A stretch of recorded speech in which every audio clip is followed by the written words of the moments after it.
রাজশাহী থেকে বাসে চাঁপাইনবাবগঞ্জ ছাড়িয়ে সোনা মসজিদ চেকপোস্ট পার হলেই ভারতের মালদা জেলা।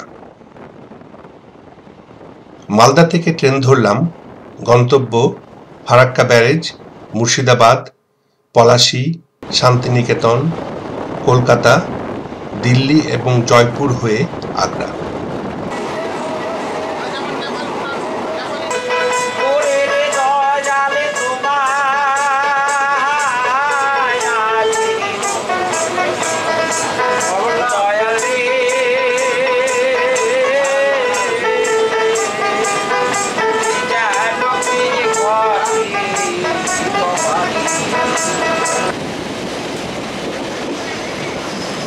এই সেই ঐতিহাসিক ফারাক্কা বাঁধ। এটা নদীর উৎসের দিক, আর এটা নদীর মোহনার দিক। এদিকের পানি যাচ্ছে বাংলাদেশে।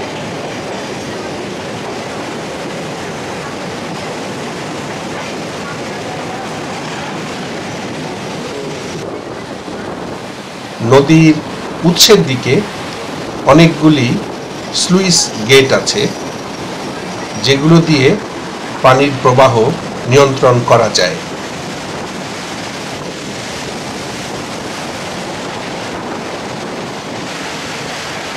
এই বাঁধের দৈর্ঘ্য 2 কিলোমিটারের সামান্য বেশি।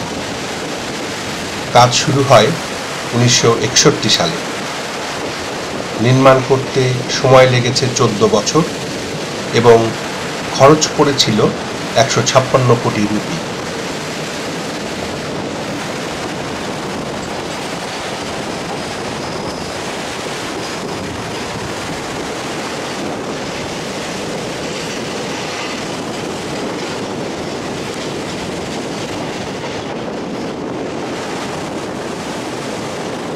নদীতে বাঁধ দিলে নদীর উৎসের দিকে পানির উচ্চতা বেড়ে যায়, ফলে সেই বাড়তি পানি সহজেই খালের মাধ্যমে অন্য খাতে প্রবাহিত করা যায়।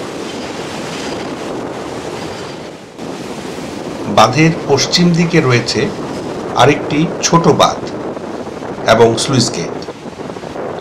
এই গেট দিয়ে পদ্মার পানি ভাগীরথী নদীর দিকে প্রবাহিত হয়।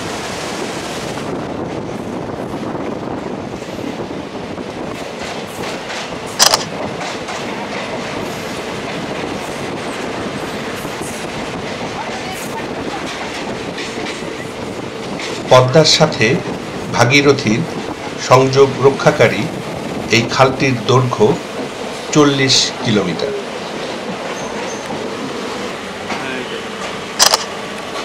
বাঁধ পেরিয়ে আমাদের ট্রেন থামল নিউ ফারাক্কা জংশন স্টেশনে।